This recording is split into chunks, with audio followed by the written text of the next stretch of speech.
Nagmamadali ang mga issue at balita. Linawin natin. Linawin natin. Pagangin natin. Pagangin natin. Pasayahin natin. Pasayahin natin. ATM. Anong take mo? Kasama ang solid tambalang T-Rex. Tambalang T-Rex. Terry Ridon at Alex Baltazar. ATM. Anong take mo? Dito lamang sa Radyo 630 at Teleradyo Serbisyo. Buong araw, magdamag. Tuloy-tuloy ang pagsiservisyo ng Radyo 630 kasama ang pinaka-pinagkakatiwalaang kaserbisyo. Nasamahan mo kami ha. Huwag tayong makinig dun sa ingay. Maging aktibo tayo. Pihit na sa Radyo 630.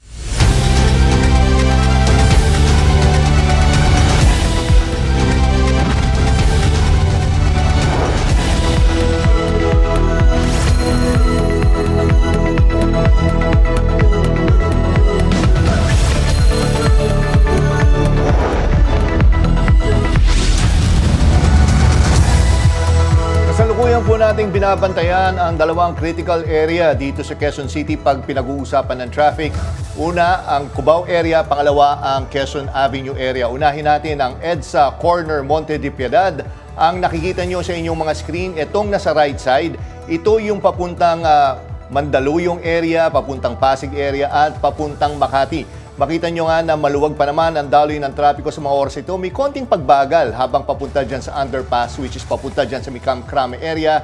Samantalang yung nakikita nyo sa service road, yes, kaya nakatigil ang mga sakyan dahil yan yung mapapunta naman pakaliwa ng Aurora Boulevard. Yung nakita nyo mabagal ang galaw ng mga sakyan na ngayon kanina, doon sa may Cubao kanina, yan yung papuntang Monumento area naman. Okay, lumipat tayo ngayon ng Quezon Avenue, corner EDSA. Ang nakita nyo mabagal ngayon, yung halos nakatigil ngayon, yung mga sakyan, yan yung papuntang Quezon Memorial Circle at Fairview area. Dito naman sa left side, yung free-flowing, ang mga sakyan, yan yung papuntang Espanya at Quiapo area. Araw po ng Lunes, February 10, 2025, kapit na Pilipinas dahil aarangkada na ang mga maiinit na balita. Ako po si Jack Batallones. Raratsyada at maghahatid ng balita sa bawat sulok ng bansa. Sabayang naririnig sa Radyo 630 at 92.3 FM radio sa Metro at Mega Manila at Regional FM radio stations sa Luzon, Visayas at Mindanao. Sa ngalan ni Nina Corpus, ako po si Jackie Manabat. Ito ang Arangkada Balita. Lalaki, aksidenteng nagilitan daw ng chainsaw, pero ang pulis, duda. Lolo, sinuwag ng kalabaw, patay. Unang araw ng kampanya para sa midterm elections, aarangkada bukas. Lalaking siga raw sa Divisoria, pinalagan ng pulis. Suspect nagtangka pa raw mang-agaw ng baril. At Andy Eigenman, kumabig sa cryptic posts. Wala raw silang cheating issue ni Philmar Alipayo. Patay na ng matagpuan ang isang lalaki matapos umanong gilitan gamit ang chainsaw. Unang inireport na aksidente ang nangyari pero duda ang mga otoridad. Narito ang report ni FMR News Lanao del Sur correspondent Jam Nueva. Patay na nang maabutan ng mga pulis ang isang lalaki sa Upper Tuminubo, Iligan City. Ang lalaki tadtad ng sugat sa iba't ibang bahagi ng katawan. Kinilala ang biktimang si alias Ronnie. Base sa inisyal na investigasyon, nakatanggap ng tawag ang mga pulis tungkol sa isang lalaking sugatan umano matapos aksidenteng matamaan ng chainsaw ang sarili. Pero duda ang mga pulis na self-inflicted ang insidente. Well, in fact, yung tao, yun kasi yung perception nila. Because mostly nakikita siya ng tao doon na gumagamit ng kanyang chainsaw kasi namumutol siya ng kahoy. But definitely hindi yung cause of death niya is hindi due to the chainsaw, no.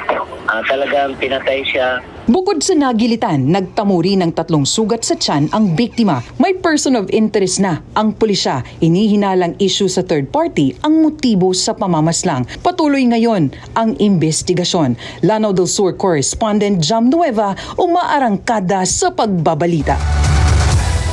Patay ang isang lolo matapos suwagin ng kalabaw habang namumulot ng kahoy. Yan ang umarangkadang balita ni FMR News Cebu correspondent Clark Pasuit. Matinding sugat sa tiyan ang tinamo ng isang 70 anyos na lalaki matapos suwagin ng kalabaw sa bayan ng Pilar Camotes, Cebu hapon nitong Biyernes. Kwento ng mga kaanak, maghapon na raw nilang hinahanap ang biktimang si Samuel Contridas. Patay na ang biktima ng matagpuan. Lumalabas sa investigasyon na namumulot lang daw ng kahoy ang matanda nang bigla siyang suwagin ng agresibong kalabaw. Nabali rin ang puno na pinagtalian ng kalabaw. Tanggap naman ng pamilya ng biktima ang nangyari.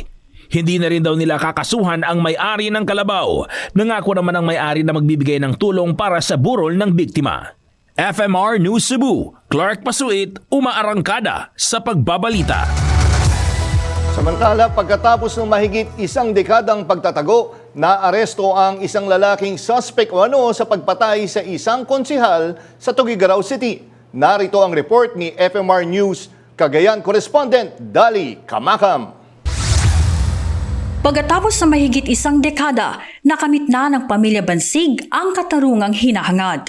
Kasunod ng pagkakaresto sa suspect sa pagpatay kay dating konsehal Rosemary Bunagan Bansig ng Tuguegarao City noong 2014. May karapatan kang manahimik. Anumang sabihin mo ay maaaring gamitin, pabor o laban sa'yo. Nitong January 23, sumuko sa programa ni Senator Raffy Tulfo ang suspect na si alias Gabi. Kasunod nito, naaresto ang suspect na matagal nang nagtatago sa Santa Maria, Bulacan at kamakailan nga ay naiuwi na ang suspect sa Tuguegarao City. I would advise him to be careful kasi a lot of people would like him dead, so to speak, to silence him. Dagdag pa ni Colonel Bansig, ganap lang nilang makakamit ang hustisya kung mahuhuli ang umano'y mastermind sa pagpatay sa kanyang asawa. Naniniwala siyang binayaran lang si alias Gabi para isagawa ang krimen. Politika, negosyo at issue sa ilang ari-arian ang hinihinalang motibo sa pamamaslang sa dating konsehal. Inaalam pa ng PNP kung sangkot din sa iba pang krimen si alias Gabi. Mula sa FMR News Cagayan, Dali Kamakam, umaarangkada sa pagbabalita. Lalaki na nagwala sa Divisoria pinagtulungan bugbugin matapos subukan pang mang-agaw ng baril ng rumesponding pulis. Yan ang umaarangkadang balita ni Cherubim Ganaden. Makailang beses binalibag ng lalaking nakaitim na kinilala bilang si Ariel Ekal ang motorsiklo na ito sa Divisoria, Maynila kahapon. Nanggigil si Ariel dahil nanggulo raw ang may-ari ng motor.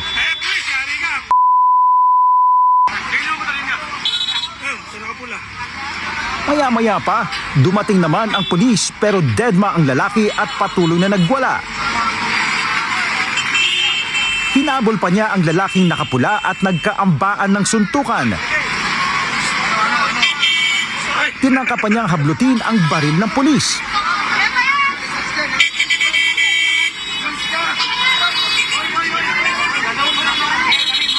At nang sandaling pusasan ito, dito na nasapak ng suspect ang mukha ng pulis.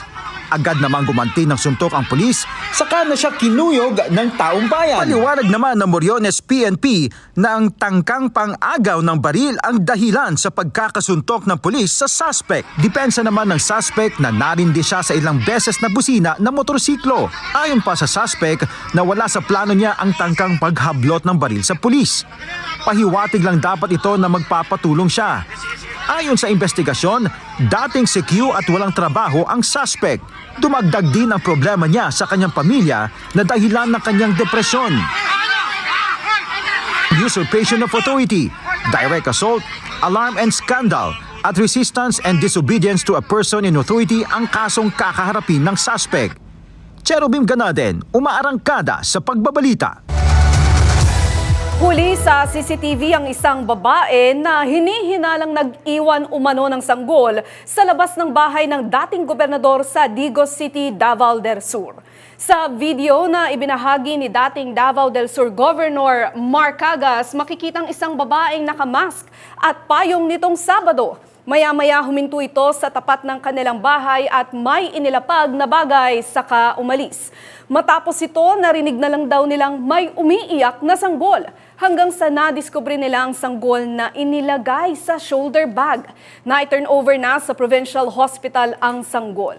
Patuloy ang investigasyon ng pulisya sa insidente. Samantala, simula na bukas ang campaign period para sa mga kandidatong tumatakbo sa pagkasenador at kinatawan ng mga party list group.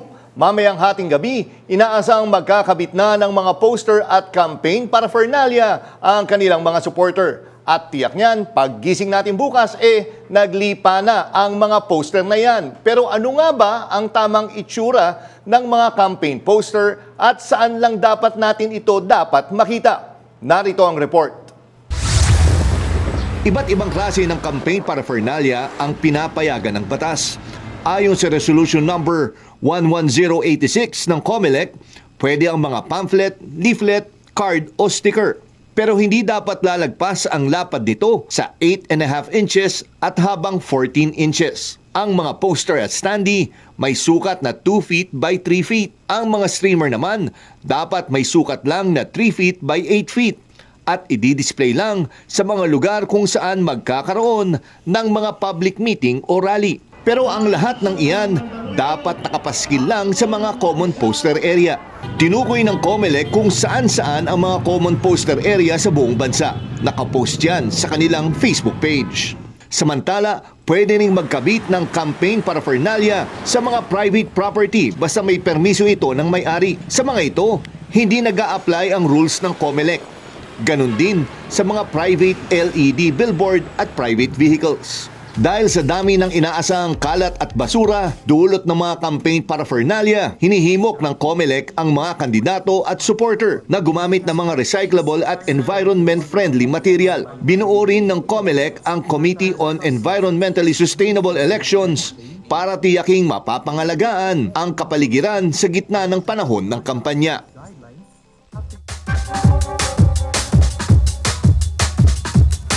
At simula na bukas ang kampanya para sa 2025 election. Muling maririnig ang matatamis na pangako, makukulay na plataforma at matitinding batuhan ng issue. Pero sa gitna ng lahat ng ito, ano nga ba ang hinahanap ng masa sa isang kandidato? Ano ang mga isyung pinaka-importante para sa kanila ngayong eleksyon? Tara, pakinggan natin ang boses ng bayan sa Masa Sabi.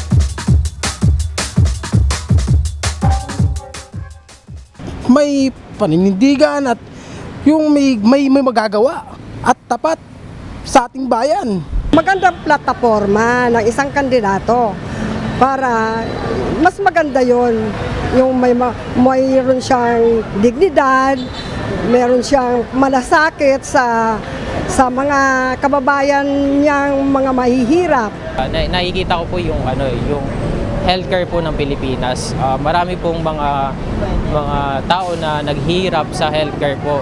Wala po silang pambayad sa ospital. Yung personal na integridad. Kasi kung yun sa personality mo is maging mabuting tao or tapat na tao ka. Kasi once na mawala yung korupsyon, talagang tuloy-tuloy yung biyaya ng Pilipinas. Personal integridad. Para may paninindigan at hindi siya basta-basta madidiktahan. Ikaw, Jackie, ano bang hinahanap mo sa isang kandidato? Sabi lang, integridad. Oo.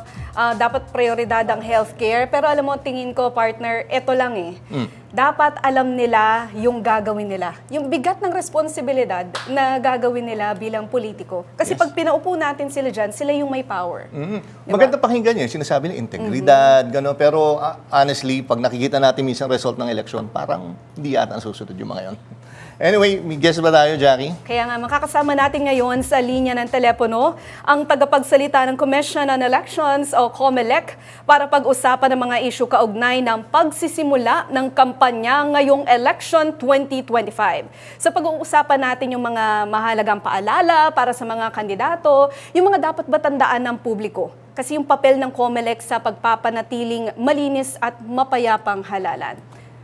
Kaya makakausap natin via Zoom Sa linya ng telepono, si Attorney John Rex Laujanco. Magandang hapon, Attorney. Magandang hapon po, Ma'am Jackie, Sir Jake, at sa lahat po ng taga-subaybay ng Arangkada Balita. Good afternoon po. Maraming nailagay na mga polisiya sa pagkakabit pa nga lang ng poster. Kada taon yan, meron tayong paalala. Pero nasusunod nga ba so far, Attorney? So far po, nagsimula tayo ng ganitong efforts ng Barangay NSK elections at kung makikita nyo po, napakalaki po ng pinagbago ng political landscape natin. Wala na po yung mga tarpaulins at posters sa mga pampublikong lugar, lalo na doon sa mga ating paaralan. At napakarami po ang napadala namin ng show cause orders, napakarami rin po ang nakasuhan sa paglabag ng Fair Elections Act. Kaya po asahan po ninyo na ganun din po ang magiging thrust ng COMELEC ngayong paparating po na campaign period. Attorney, dami ba nito yung mga endorsements? Kasi nakikita natin, yung mga kandidato, meron silang mga posters na endorse nila yung clothing brand or kung ano man. Kasama yan sa mga dapat hindi na nakikita. Tama po ba? Kasama po dahil maituturing po natin itong campaign materials at dapat sumunod po dun sa mga patakaran tulad ng sa sukat kung saan dapat may paskil. Ito po ang sinasabi ng ating kataas-taasang hukuman sa Chavez versus COMELEC dahil kahit walang nakalagay na vote for, kung makikita po natin ang kanilang pangalan, ang kanilang muka, ito po ay maituturing na indirect campaigning.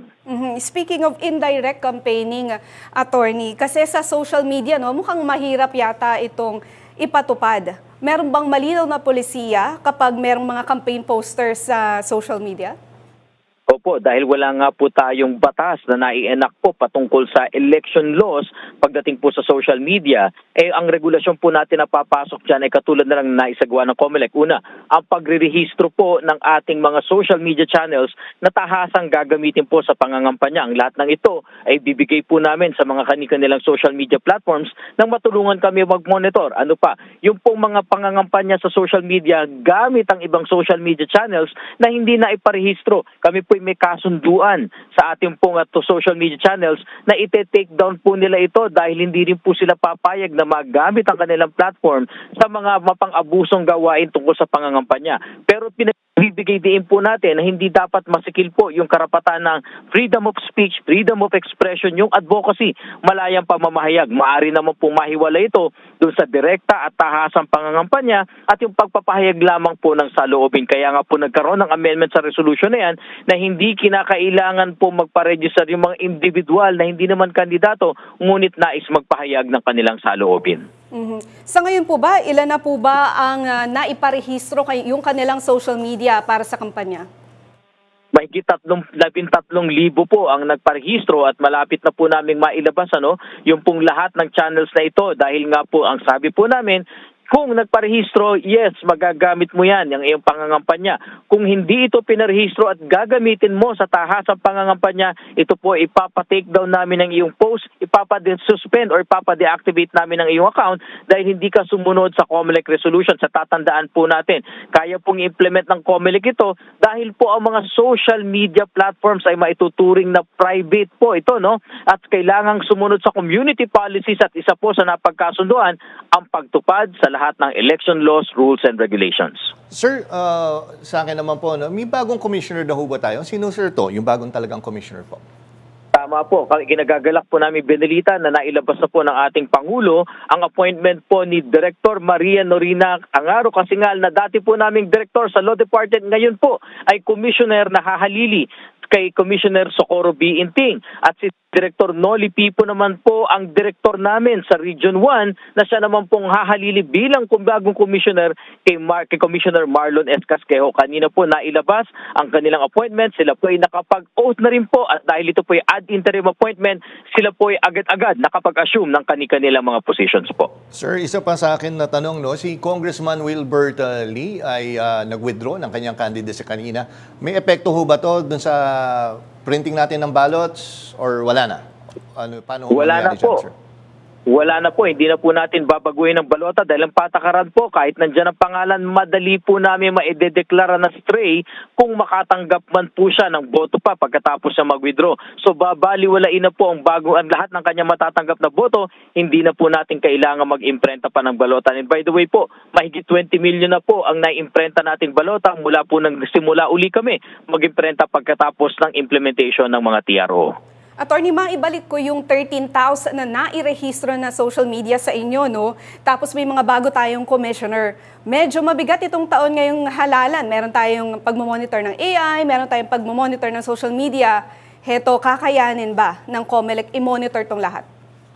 Kakayanin po. Una sa lahat po, hindi po nag-iisa ang COMELEC sa laban na to, lalo na sa social media. Ang pinakamaganda po nito ay kapartner namin ang Twitter, yung X, yung ating pong Meta, si Facebook, ang Google, nakasama po ang YouTube at iba pa, at pati na rin po ang ByteDance o TikTok. Lahat po sila ay nakiisa, nag-commit ng 11 voluntary agreements and pledges sa COMELEC at nangako po nakasama namin magmomonitor. Kaya nga po nasubukan na namin to. Noong mga nakarang araw po ay merong lumalabas sa mga impostor accounts na nagpapanggap na taga-COMELEC at nagsasabing nag-reshuffle kami. Within 24 hours po at taken down ang mga sites na ito, deactivated yung kanilang account at na-preserve po ang ebidensya para po ito'y ma-endorso namin sa PNP Anti-Cybercrime Group at pati na rin po sa NBI Anti-Cybercrime Division. Lahat po ito ay nagawa namin dahil sa pakikipagtulungan sa platforms. At isa pa po, may mabisa pa pong kakampi ang COMELEC. Tayo po ng mga kababayan natin, maaari po kayong mag-report ng nakikita ninyo na paglabag sa COMELEC laws, rules and regulations. Nang lihim po ito, pananatilihin namin ang confidentiality nyo nang sa gayo maibigay nyo sa amin ng detalye. COMELEC po mag-imbisiga, kukuha ng ebidensya at magsasampa ng kaso. Okay sir, alam namin medyo busy na kayo simula ho bukas. Maraming salamat, Attorney John Rex Laudianco. Walang pasok sa elementarya at high school sa pampubliko at pribadong paaralan sa Tacloban City dulot ng masamang panahon doon.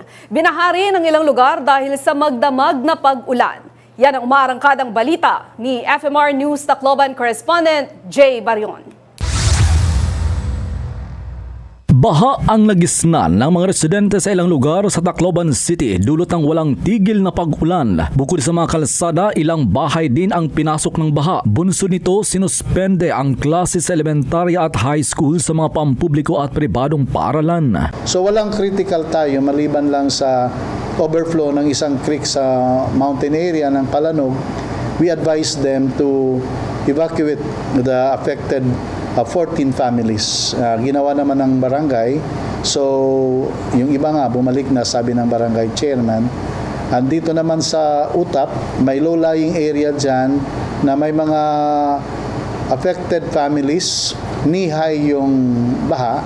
So, we evacuated 2 families. Pahirapan naman ang pagdaan ng mga motorista sa mga binahang kalsada. Oh yes sir, bang-bana sir, mula mga alas 11, alas 12 malakas yung ulan, kaya ito tumalaki yung tubig sir.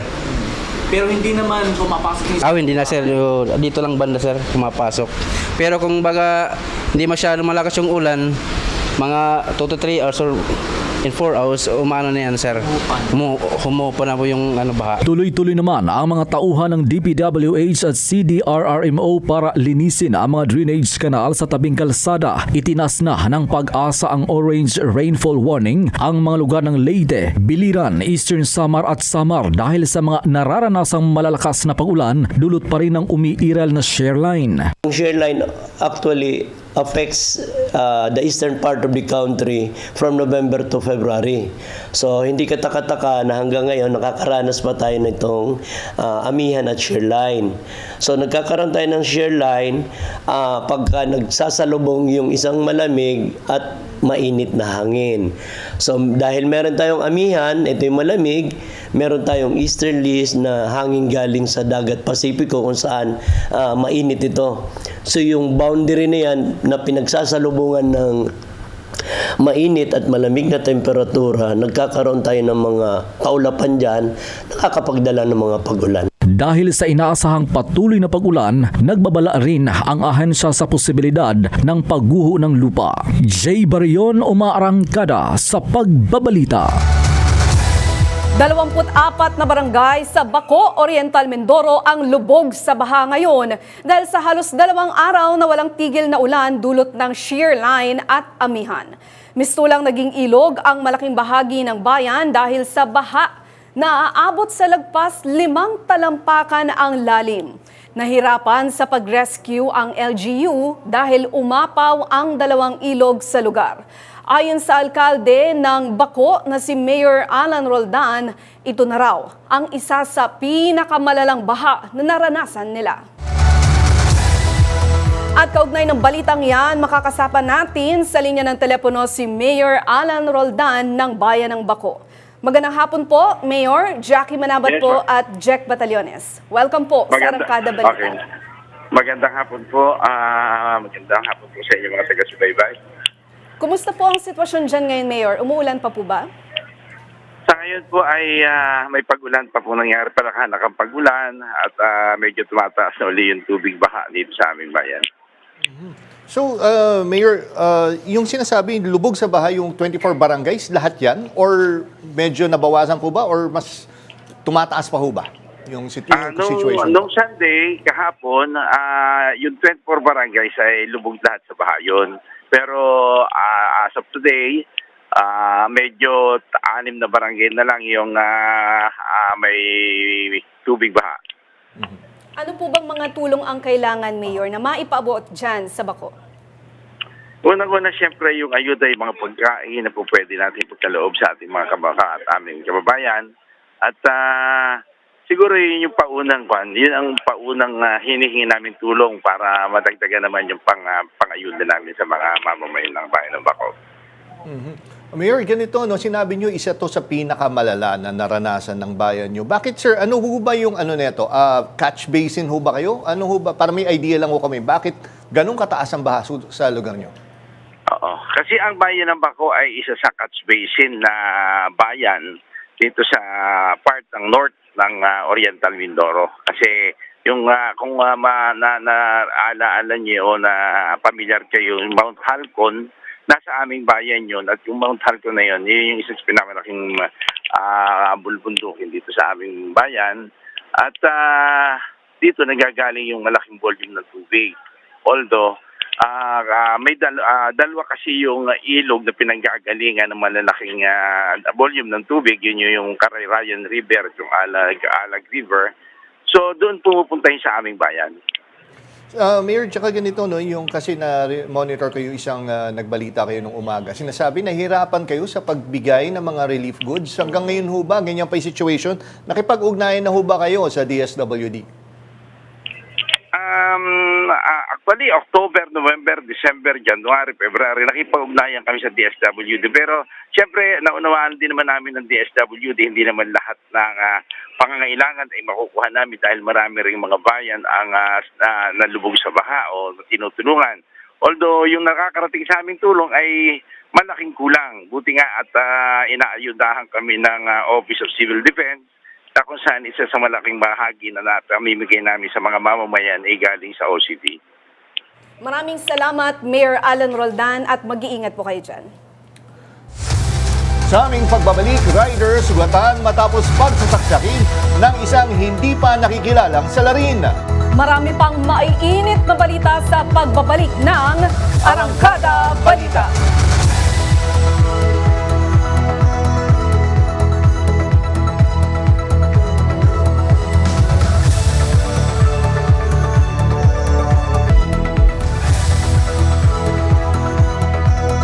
Pinag-aaralan ng prosecutors team sa Kamara ang posibilidad ng pagpapa-inhibit sa ilang senador na kaalyado ni Vice President Sara Duterte.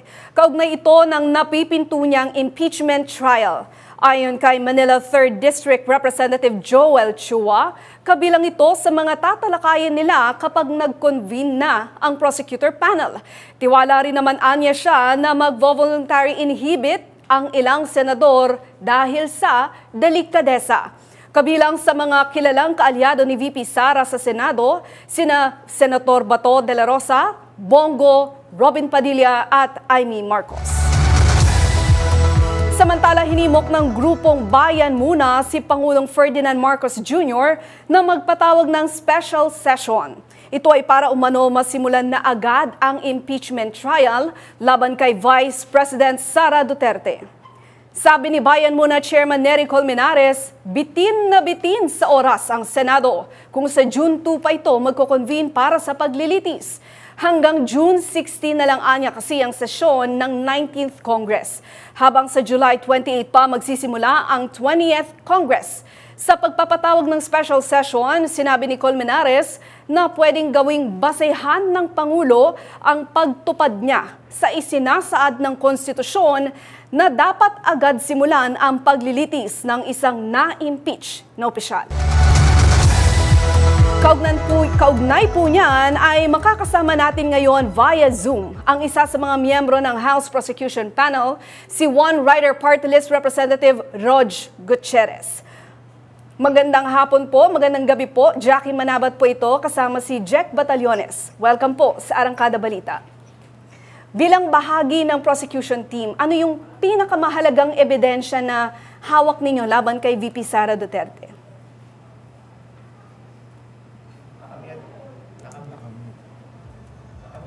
Okay, Jackie mo, naka-mute lang si Congressman. Oo, mukhang naka-mute si Congressman. Congressman, kindly check the volume, ayan, para marinig natin yung sagot. Kasi Tsaka itong yung mahalaga itong usapin na dahil pinapabilis na. Yes, pero we have to yung consider process. syempre na part siya ng prosecution team. So maingat dapat sa mga tanong din. Sige, nandyan na po ba si Congressman Rog? Ay, naayos pa. Inaayos pa. Pero yun nga no? Yung maraming issue, ang nandyan syempre kung matutuloy ba na magkakaroon ba ng special session. Kasi tandaan natin, kasama si Congressman Rodriguez, magkakampanya pa yan eh. So paano nila hahatiin yung kanilang oras sa kung magkakaroon ng special session at yung impeachment trial, then magkakaroon pa ng magkakampanya nga sila. So medyo nalalagay sa alanganin talaga yung mga yan. And of course, marami pang issue nga dyan. Well, yung sinasabi, paano sila naghahanda? Dahil ito, tandaan natin, si Congressman Rodriguez, relatively bago siya na congressman. I think 2022 lang nung naging representative siya ng One Rider Party List. Kumbaga magiging Game of Thrones ito, this will be historical. Yes. Kung ano yung magiging desisyon, pwede siya maging president sa mga susunod na mga kaso kung magkakaroon man. Ayan, ibabalik natin sa Zoom, makakausap natin si Rog Gutierrez. Kumusta po kayo? Good evening po, ma'am. Pasensya na po. Okay na po ba yung aking volume? Ayos na, ayos na. Ay, ngayong katanungan ko po sa inyo kanina ay bilang bahagi ng prosecution team. Ano yung pinakamahalagang ebidensya na hawak ninyo laban kay VP Sara? Gaya po nung sinabi ko bago po naputol dahil sa difficulties po, no? Lahat po ng articles of impeachment po natin ay pinag-aralan, pinaghandaan, lahat po sila importante. Ngunit sa tingin ko po, ang pinaka-importante naka-ready na po ay syempre yung mga nakuha po natin galing sa ating mga inquiries po in aid of legislation. Yung mga ebidensya pong nakuha na sampo natin dun sa ating Good Governance Committee and yung sa Quadcom. Most relevant po siguro sa aking opinion ay yung second article po doon sa confidential funds. I'm sure na po natin medyo naging big issue po ito at sa tingin ko po marami po ang aming ebidensya na naka-ready po dito. Congressman, alam ko nasa sa inyo po kung masasagot niyo ibang questions. I'm sure ayaw niyo i-compromise yung pagiging member po ng prosecution. Pero sir, yung threat po ba kay Pangulo, isa yan sa pinakamatibay na magagamit na ebidensya laban po kay VP Sara po? Sa tingin ko po, of course, this is just an opinion. Di pa po talaga tayo sure kung ano po yung kinalabasan nito. Di pa po nagko-convene yung prosecutor team. Pero yung sa tingin ko po yung Article 1, yung first article, really speaks for itself po. Talagang kung sasabihin po natin matibay yung ebidensya, nandyan na po, matibay po talaga. Ngunit nakikita po natin ito, unlike yung other evidence po, would be subject po to interpretation or claims. Alam naman po natin na based on yung ating mga previous hearings, madalas po nangyayari na kapag may nabitawan na salita ay sasabihin na misinterpret lamang po ito o kaya ito ay hyperbole o biro lamang. So, yan ang nakikita ko pong issue po dun sa article. Pero definitely, malakas rin po itong first article. Congressman, malamang sigurado napanood nyo yung naging reaksyon ni VP Sara, ano? Ang sabi niya, mas masakit pa raw makipag-break sa may boyfriend o sa girlfriend. Kumbaga, ito yung binabanggit nyo kanina na parang biro. Anong take nyo dito? Yun nga po, salamat po that just proves the point po, no, na parang with all due respect, naintindihan po namin at nirerespeto yun ang opinion at I guess official statement and answer na po ng ating Vice President. Pero sa tingin ko po, it doesn't do justice po sa mga paratang parang hindi po sineseryoso, no? I know this would not be the first time po na naganoon yung comment. Marami rin po ang nagko-komento na parang hindi po sineseryoso yung impeachment case. Di po natin alam kung talagang ito yung kanyang damdamin at ito yung talagang what she wanted to portray. Pero yun po yung nakikita ako personally po. Parang na-disappoint po sa statement. Parang hindi po sineryoso. Okay, Congressman, siyempre, sabi ko nga kanina, ayoko naman medyo focus sa mga merits po ng magiging case. Kasi nga, bilang member po ng prosecution panel, ililis ko na lang po ng konti, no? Sir, would you rather na matuloy na talaga yung impeachment ngayong campaign season? Or paano nyo kasi i-balance? Kasi kayo po ay mga ngampanya pa. Then, paano pag natuloy yung impeachment hearing? Hindi ho ba kayo malalagay sa alanganin po? Of course po, sir. Actually, ang consideration na campaign period po, that was one of the issues rin that were, I'm sure, considered by each and every congressman po, congressman, congresswoman, na nag-discuss po nung ating impeachment complaint. Ngunit ito po ay mandato ng ating saligang batas, ito ay mandato ng konstitusyon. Kasama po ito sa trabaho namin bilang mga hinalal. So, dahil po sa itong sinumpaang tungkulin po namin, ipapatuloy po namin whether or not may campaign period. Practically, yes, tama po, mahirap po to. Pero duty po ito, trabaho po. So, kailangan po talagang manindigan po tayo dito. Congressman, kunin ko na rin yung ano nyo. Kanina, mayroon kaming binasa about kay Representative Chua, yung sinabi niya na mag-inhibit yung mga senador na kaalyado po ni VP Sara. Are you echoing the same sentiment po? Or ganong klaseng panawagan din kayo na mag-inhibit itong mga senators na alam na kaalyado ni VP Sara po? Sa tingin ko po, naintindihan ko po kung saan nagagaling yung co-prosecutor po namin, si Congressman Chua. We have yet to convene. Wala pa pong official stand yung prosecution team dito. Pero sa akin lang po, personally, I think I would not make any calls po. For the sole reason lang po na ayaw po ma-misinterpret na ating senator judges na kami po ay nag-i-impluensya po sa senator judges po. Of course, although hindi pa nakukonvene yung impeachment court, we have to understand po na they will be sitting hindi lang po as senators, pero as senator judges that anything that we might say right now, whether it's as prosecutor or personal opinion, that might be misinterpreted as seeking to influence them before they even take up yung merits po ng case. Iiwas po tayo doon. Pero I do understand po kung saan nagagaling si Congressman Chua and nasa kanila na lang po yun siguro. Okay, sir. Samantalahin ko na habang nandiyan pa kayo at bilang kinatawan po ng One Rider Party List is inaano nyo yung mga nagmomotorsiklo po. Sir, kukunin ko muna yung reaction nyo kasi maraming nagko-comment sa social media, medyo tahimik daw kayo doon sa issue doon sa Marilake. Di ba parang ginagawang racetrack, maraming aksidente. Ano po yung reaction nyo tungkol doon po? Hindi ko po alam kung tama pong sabihin na tahimik po kami. Actually, the moment na nangyari yung Marilake, meron po kaming naisulat sa LTO and sa LTFRB na humingi ng status update sa kanila. And in fact, actually last year, nagkaroon na po kami ng inquiry in aid of legislation precisely po sa mga ganitong topic. Although not necessarily yung Marilake, matagal na po naming pinupunto yung problema po natin dito. Kung maalala po, last year nagkaroon ng accident po yung Boss Ironman Challenge. Nagkaroon po kami ng inquiry in aid of legislation tungkol dito. And in fact, hindi na po pinatuloy yung formal event na ito. Kasama po sa inquiry na yon, naging topic na rin po yung itong mga vloggers po na that would ibinibida po yung mga unsafe practices. And I think related po yun dito sa Marilake, yung ginagawang Superman post na alam naman po talaga natin, bawal naman po talaga. So, patuloy rin naman po yung aming trabaho, but syempre, we are part of the legislative, hindi po kami executive. Baka dun po nagagaling interpretasyon na wala pong ginagawa. Okay, maraming salamat po sa oras nyo.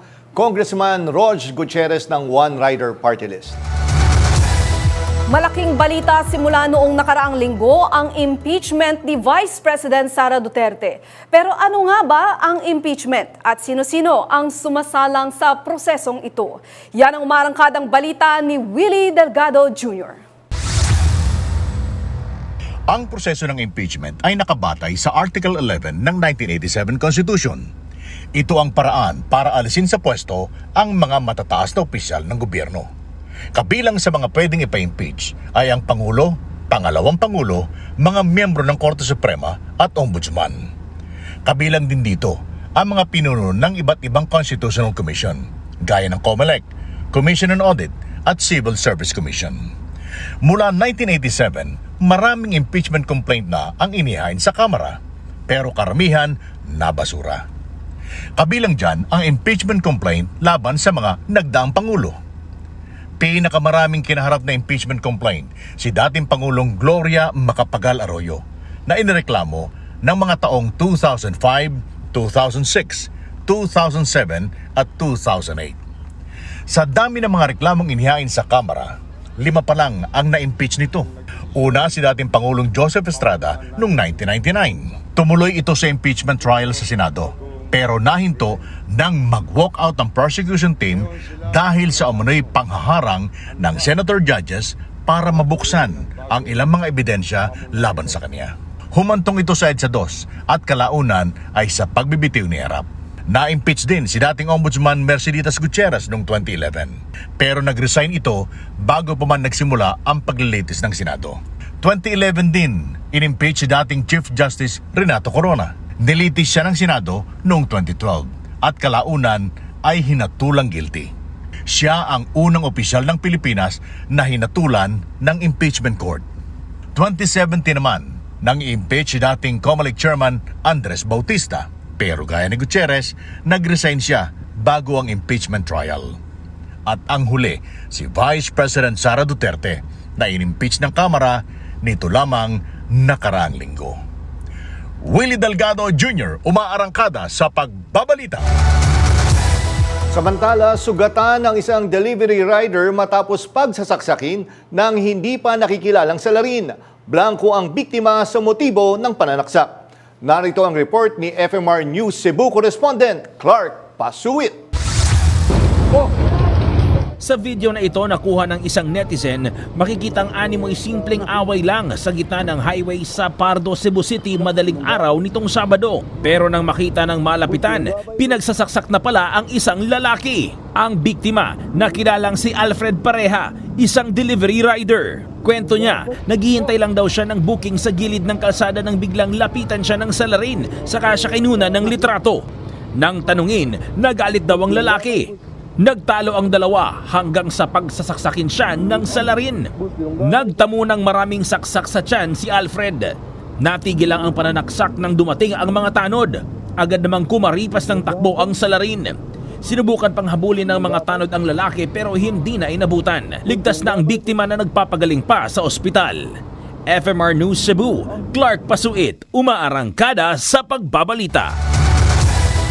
Patay ang 2 batang magkapatid matapos masunog ang kanilang bahay sa Maco, Davao de Oro. Hinihinalang na tumbang kandila ang pinagmulan ng sunog. May report si FMR News Davao correspondent Hernel Tokmo. Naglupasay sa pag-iyak ang 17 anyos na babaeng ito dahil sa labis na pagdadalamhati matapos masawi sa sunog ang kanyang 1 taong gulang at 3 taong gulang na mga kapatid sa barangay Elizalde, Maco, Davao de Oro nitong Biyernes ng umaga. Ang mga biktima na trap daw sa kwarto. Ayon sa Maco Fire Station, posibleng nagsimula ang apoy sa natumbang kandila. Naiwan ang mga bata sa bahay nang umalis para magtrabaho ang kanilang ama. Ang sabi sir kay before siya nag-alis sir, pinaon niya yung candle para at saka binigay din yung lighter para gamitin sa pagluto. Ay yung ate nila magawa lagi ng module. Nilagay niya yung candle sir doon sa table lang malapit sa hagdanan. Meron ding mga light material doon sir ba. Nagtamo naman ng paso ang nakatatandang kapatid na nakaligtas sa insidente. Kwento niya, nagsindi sila ng kandila kahit umaga na dahil medyo madilim sa loob ng kanilang bahay dahil wala silang kuryente. Nagtangka siyang umakyat. Kaya nagpaso-paso siya kay grabe naman daw yung apoy. Nakatira ang pamilya sa isang relocation site matapos ilipat dahil nasa landslide prone area sila. Hernel Tokmo, umarangkada sa pagbabalita. Sa Davao pa rin, dalawa ang patay ng salpukin ng boom truck ang isang bahay sa bayan ng Matanao. 7 naman ang sugatan sa aksidente ng multicab sa bayan ng Santa Cruz. Nagbabalik si FMR News Davao correspondent Hernel Tokmo. Sa dashcam video na ito, makikita ang mga sasakyan sa Barangay Astorga sa Santa Cruz, Davao del Sur linggo ng hapon na bumabiyahe papunta sa Davao City. Bigla na lang sumalpok ang multicab na ito sa nakaparadang dump truck. Tumilapon ang mga sakay sa likod. Wasak ang multicab. Bahagyaring tumama ang multicab sa nakasunod na sasakyan. Kabilang sa mga nahulog sa multicab ang isang bata. Ayon sa traffic investigator, posibleng inantok ang driver. Sa istorya itong iyang amahan nga nagsakay sa front seat sa passenger side, medyo nakatulog-tulog lagi daw na siya niya ginang naglungon unta daw niya. So wala pa yun ito nahitabo na igo na gininood dito sa dump truck na nagpark. 7 ang sugatan na sakay lahat sa multicab. Puwera na lamang sa driver nito na swerteng nakaligtas. Bukod sa driver ng multicab, may pananagutan din ang driver ng dump truck. Sa violation sir, obstruction sa sir. Nag-legal park kung nga po sa sir, kay highway mo na sir nga, isa pa sir, wala pa siya warning device nga gibutang. Samantala, dead on the spot naman ang 2 lalaki matapos salpukin at araruhin ng isang boom truck ang isang bahay sa Purok 4, Barangay Asbang, Matanao, Davao del Sur, Biyernes ng umaga. Wasak ang bahay ng namatay na si Ferino Gore nang bigla na lang bumangga ang truck na minaneho ni Jeffrey Nacion na nasawi rin sa aksidente. Sugatan naman ang pasahero ng truck at dinala sa malapit na pagamutan. Ayon sa Matanao Municipal Police, nag-reroute ang truck dahil hindi madaanan ang isang tulay roon. Pero habang pababa sa Barangay Asbang, nawalan umano ng kontrol ang truck at napunta sa bahay. Tumagilid ang truck kaya napuruhan ang mga sakay nito. Herdal Tokmo, umarangkada sa pagbabalita. Tuloy ang pagharurot ng mga balita sa pagbabalik ng Arangkada Balita.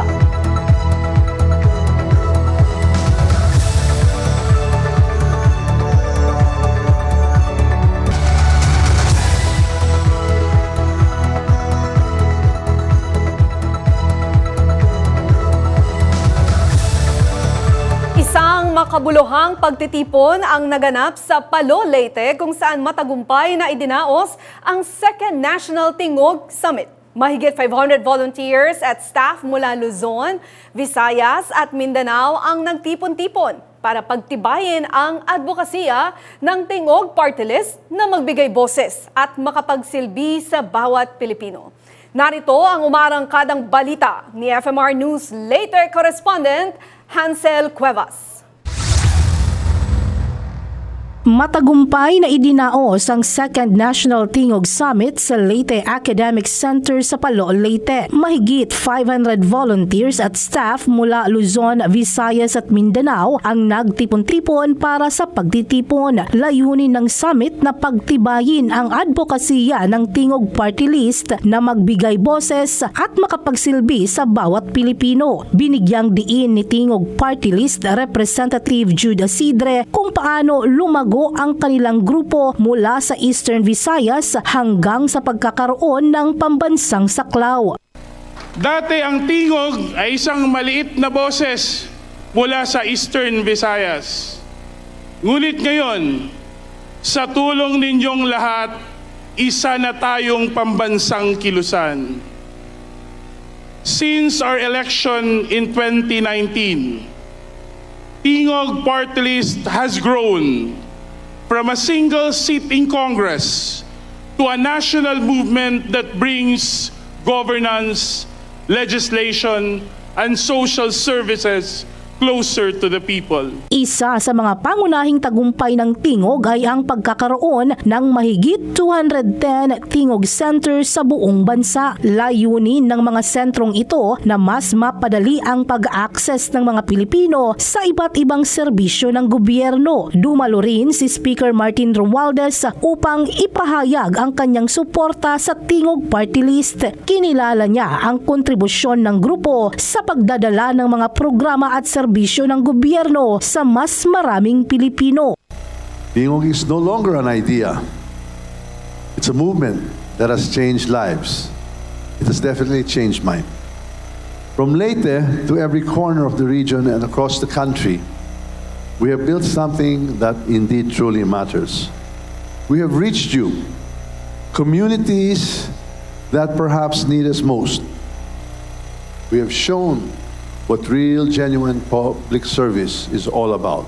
Sa pagtatapos ng summit, formal na ipinakilala si Andrew Julian Romualdez bilang first nominee ng Tingog Party List. Papalitan niya ang kanyang ina na si Congressman Yada Romualdez sa posisyong ito. Mananatili si Representative Judah Sidre bilang second nominee. Si Happy Calatrava, kapatid ni Representative Yada naman, ang third nominee. Kasama rin sa listahan sina Alexis Yu, Paul Moncada, Representative Yada Romualdez, Arif Osman, Liza Barrientos, Jaime Go at Glenn Jude Rufino. Hansel Cuevas, umaarangkada sa pagbabalita.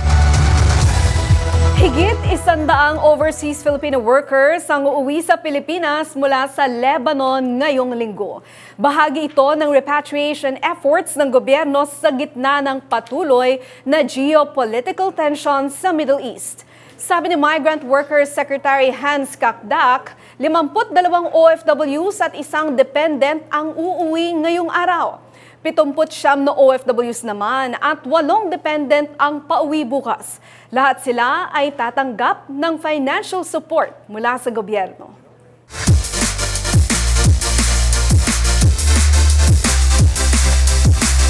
Sa balitang sports, dinominate ng Philadelphia Eagles ang Super Bowl 59. Tinalo nito ang Kansas City Chiefs kanina sa score na 40-22. Binawian ng Eagles ang Chiefs na tumalo sa kanila noong Super Bowl 57. Ito ang ikalawang Super Bowl title ng Philadelphia sa kanilang franchise history. Tinanghal na Super Bowl MVP si Eagles quarterback Jalen Hurts. Samantala, in attendance sa laro si US President Donald Trump at ilang celebrities kasama ang girlfriend ni Kansas City Chief Tracy Kelce girlfriend ni kasama ang girlfriend ng Kansas City Chief Tracy Kelce na si Taylor Swift.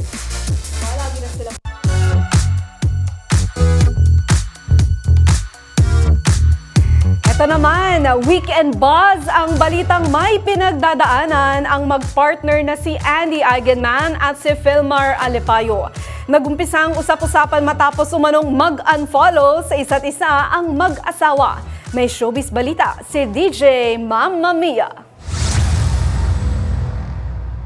Matapos ng pagpiestahan ng netizens ang cryptic posts ni Andy Eigenman nitong weekend, kumabig ang aktres. Paglilinaw ng aktres, naniniwala daw siya na hindi siya niloko o ipinagpalit ng asawa sa babaeng pinatutungkulan ng kanyang cryptic posts.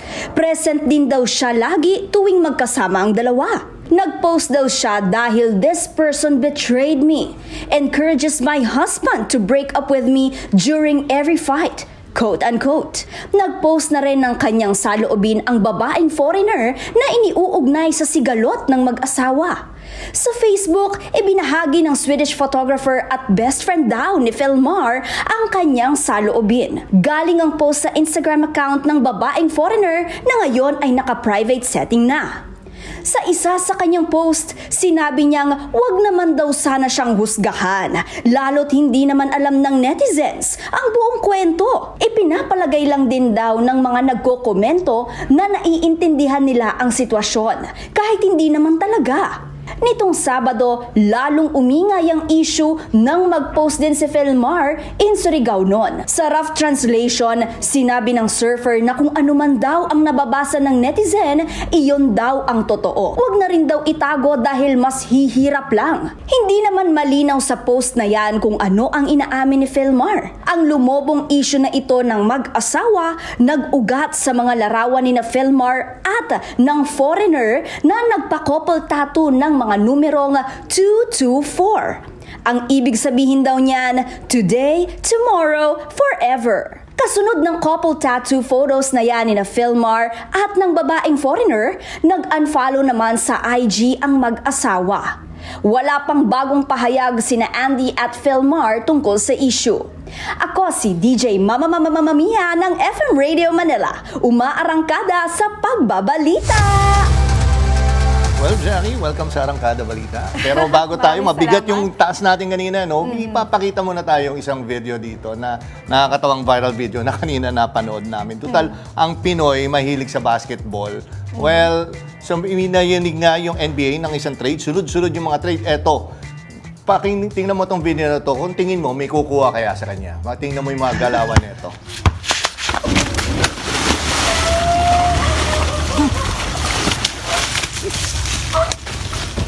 Yan, tumatakbo lang siya. Teka, tingnan mo naman, ayun lang, sana isang maayos na kayo si Sir. Tingin mo matitrade ba siya? Malaki siya. Kita mo yung talon? Isang talon, plakda eh. Ang bilis din niya tumakbo, ah. Oo, so, diba? bukod sa basketball, baka pwede rin yan sa ibang sports. High jump pwede siya. High jump, yeah. At diving. Oo. Okay. Okay. At dahil dyan, Jack, yan ang mga balitang umarangkada ngayong araw. Sa ngalan ni Nina Corpus, ako po si Jackie Manapat. At ako naman po si Jack Batallones para hindi mahuli sa usapan, kapit lang hanggang sa susunod na Arangkada Balita.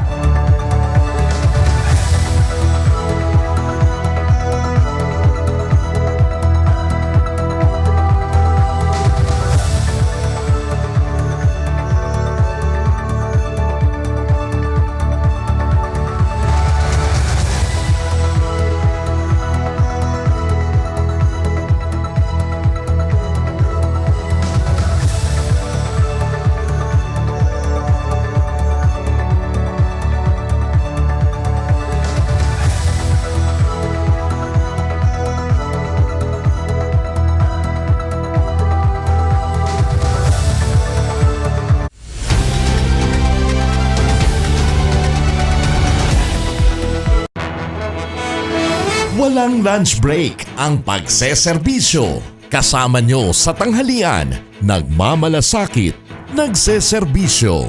Nina Corpus, kasama si Migs Bustos. Serbisyo agad, serbisyong sagad, nagseserbisyo. Nina Corpus, tuwing alas 12 ng tanghali, dito lamang sa Radyo 630 at Teleradyo Serbisyo. Buong araw, magdamag. Tuloy-tuloy ang pagsiserbisyo ng Radyo 630 kasama ang pinakapinagkakatiwalaang